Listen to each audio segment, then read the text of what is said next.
જય માતાજી દર્શક મિત્રો, આજે આપણે જાણીશું એવી 7 આદતો જે કિડનીને પૂરેપૂરી બગાડી દે છે. આ વિડીયો પૂરો દેખવાનો છે અને જો આમાંથી કોઈ પણ આદત તમને છે તો ચેતી જવાનું છે અને એ આદતને છોડી દેવાની છે, તો જ તમારી કિડની મોજે દરિયા મસ્ત રહેશે. ચલો હવે વાત કરીએ આપણે કે કિડની કામ કેવી રીતે કરે છે અને આ આદતો એ કિડનીને બગાડી કેવી રીતે નાખે છે. તો સૌથી પહેલાં તમારી આ બે કિડની, એક કિડનીમાં અંદર જઈશું તો આ શું છે, લાલવાળી નળીમાંથી આપણું લોહી આવે છે. એ પછી આવા નેફ્રોન હોય, એને કહેવાય ફિલ્ટર યુનિટ, અને એમાંથી લોહી જે છે આપણું ગળે. ગાળેલું લોહી જે છે એમાંથી કચરો બધો જે છે એ પેશાબના વાટે નીકળી જાય અને આની અંદર લોહીમાં જે સારું એવું પ્રોટીન છે, લોહીના કણો છે, એ બધા આપણા શરીરમાં પાછા આવી જાય. જેમ કે આ ગરણી જે છે એમાં ચાની પત્તીઓ જે છે ઉપર રહી જાય અને તમારો સારો એવો ચા નીચે આવી જાય. આવું હોય તો મોજે દરિયા. પણ આપણી આદતો એટલી ખરાબ છે કે એના લીધે શું થાય, આ જે ગરણી છે એ ગરણીની અંદર કાણા પડી જાય છે, એટલે ચાની પત્તી હવે નીચે આવે છે. આ ચાની પત્તી કશું જ નથી પણ આ શરીરનો પ્રોટીન છે, એ જે ચામાં આવી ગયો, મતલબ કે પેશાબમાં આવી ગયો. એટલા માટે પછી આ પ્રોટીન જે છે શરીરમાં ઓછું થઈ જાય છે અને એના કારણે તમને આખા શરીરમાં સોજા, પગમાં સોજા, આંખમાં સોજા, મોઢા ઉપર સોજા, પેટ ઉપર સોજા, બધે સોજા. આ કિડનીના ફેલ થવાના લક્ષણો છે.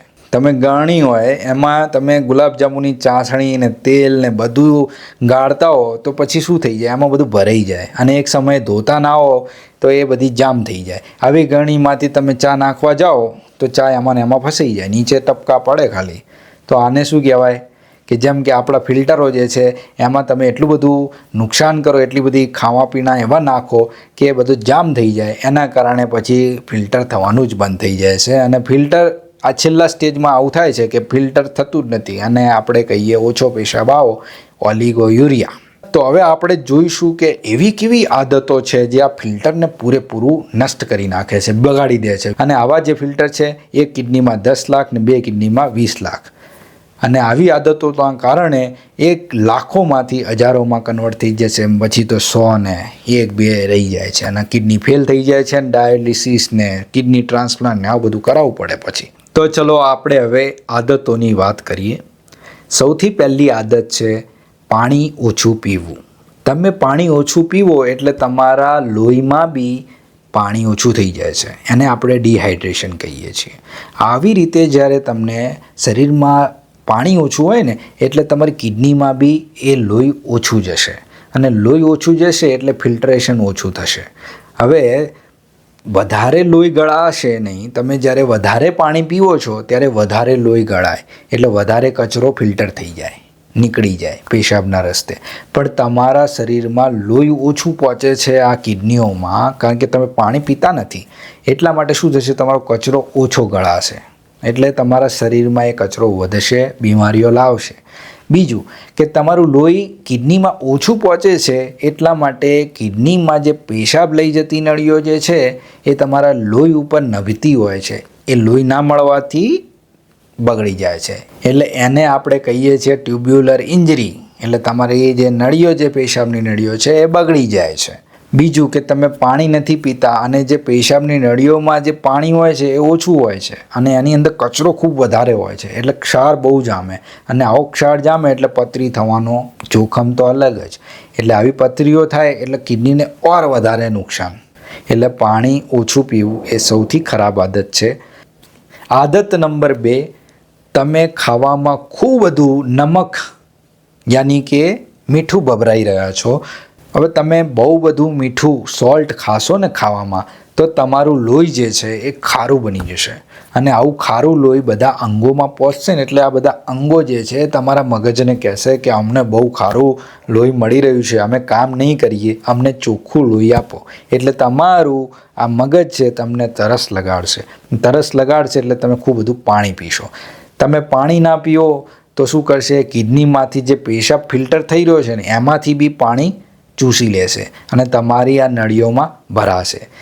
હવે લોહીની નળીઓ જે છે ને એમાં ખૂબ બધું પાણી આવી જશે એટલે ફિલ્ટર બહુ મોટી સ્પીડે, મોટા બળે થશે અને આવું જ્યારે ફિલ્ટર મોટા બળે થાય એટલે તમારી જે ગરણીઓ છે કિડનીમાં નાની નાની એ બધી તૂટવાનું ચાલુ થઈ જશે, એમાં કાણા પડવાનું ચાલુ થઈ જશે, એટલે કિડનીને તો નુકસાન થશે જ. બીજી આદત ખબર પડી ગઈ, મીઠું વધારે ભભરાવું એ ખરાબ આદત છે. હવે ત્રીજી આદત એવી છે કે આપણા ઘરમાં જે વડીલો જે છે એમને ઘૂંટણમાં બહુ પ્રોબ્લેમ હોય છે કે ઘૂંટણ બહુ દુખાય છે સાહેબ. કારણ કે જેમ જેમ ઉંમર થાય છે ને, ગરડા થતા જઈએ છીએ આપણે, તો આપણા જે ઘૂંટણ છે એમના બે હાડકાં છે ઉપર નીચેના, એની વચ્ચે ગાદી જે હોય છે ને એ ઓછી થતી જાય છે. એટલે બે હાડકાં જે છે એ એકબીજા સાથે ઘસાય છે અને આ ઘસાવાના કારણે બહુ દુખાવો થાય છે. અને આવા દુખાવાના કારણે ગોળીઓ ખાય છે કે દર્દ ઓછો થઈ જાય. હવે આવી જે ગોળીઓ જે છે એને આપણે પેઇન કિલર કહીએ છીએ, અને આવી ગોળીઓ જ્યારે વધારે લઈએ ને એટલે એ કિડનીના ફિલ્ટરને હેરાન કરી નાખે છે. જે પેઇન કિલર દવાઓ જે છે એની આડઅસર છે કે તમારી કિડનીમાં જે લોહી પહોંચતું હોય ને એને બહુ ઓછું કરી કાઢે, એકદમ બંધ કરી નાખે એ નળીઓને. એ જે લોહીની નળીઓ જે તમારા ફિલ્ટર સુધી જાય છે ને એને પૂરી સાંકડી કરી કાઢે છે. અને આવું જ્યારે થાય એટલે કિડનીને બહુ બધું ડેમેજ થાય છે. એટલે આવી રીતે તમે પેઇન કિલર 2 અઠવાડિયા 3 અઠવાડિયા સુધી લો તો ચાલે, પણ તમે આવી રીતે વર્ષોના વર્ષો સુધી લો ને પછી અચાનક રિપોર્ટ આવે કિડની ફેલ. એટલે ત્રીજી આદત છે પેઇન કિલર કે દર્દની દવાઓ ખૂબ લેવી. હવે ચોથી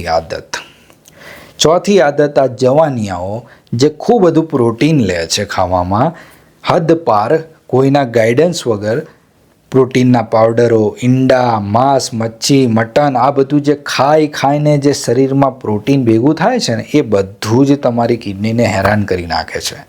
તમારું જો બેઠાડું જીવન છે તો 1 ગ્રામ પ્રોટીન 1 કિલો શરીર માટે જોઈએ. એટલે 60 કિલો ના હો તો 60 ગ્રામ જોઈએ. જો તમે બોડી બિલ્ડર છો અને તમારે બહુ બધું કામ કરવાનું છે તો 1.5 ગ્રામ પ્રોટીન 1 કિલો ઉપર જોઈએ. એટલે તમારે 90 થી 100 ગ્રામ પ્રોટીનની જરૂર પડે. એટલે ખાવામાં એટલું પ્રોટીન લો. પછી તમે 50 ગ્રામ ને 25 ગ્રામના પ્રોટીનના પાવડરો આવી રીતે નાખો છો અને એની ઉપર ઈંડાઓ ખાઓ છો અને આવું બધું ખાઓ છો એટલે કિડની ઉપર બહુ અસર થાય છે. 200 ને 300 ગ્રામ તમે એક દિવસમાં આવી રીતે પ્રોટીન ગ્રહણ કરી લો છો, એ બહુ હેરાન કરે છે. એટલે ચોથી આદત છે ખૂબ બધું પ્રોટીન ખાઈ લેવું. હવે આદત નંબર 5 છે લાંબા સમય સુધી પેશાબને રોકી રાખવો.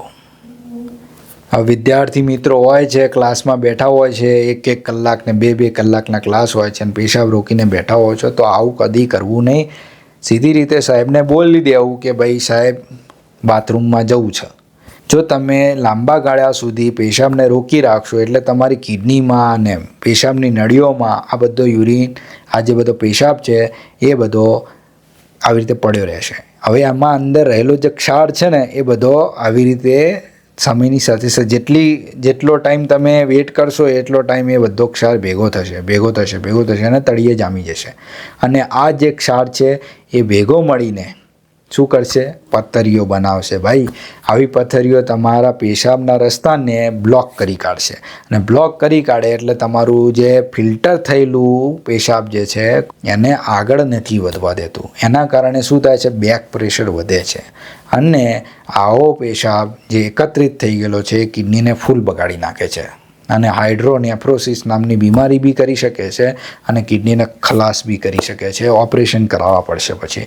એટલે પેશાબને લાંબા સમય સુધી રાખવો એ બી એક ખરાબ આદત છે.